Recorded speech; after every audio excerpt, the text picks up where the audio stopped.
আজ পঞ্চমী, আর এই পঞ্চমীর দিনেই ঘটে গেল বাড়িতে এত বড় একটা দুর্ঘটনা।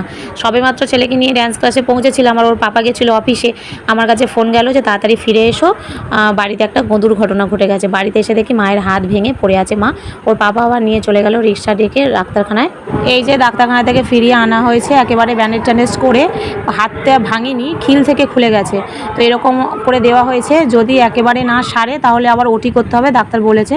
তো এরকম একটা পজিশনে রয়েছে। মা তো প্রচণ্ড কষ্ট পাচ্ছে। পুজো ঘণ্টার দিন, মানুষ একটু আনন্দ করব, কোথাও ঘুরতে টুরতে যাবো, ঠাকুর দেখবো, এরকম অবস্থাতে এরকম একটা দুর্ঘটনা ঘটে গেল বাড়িতে।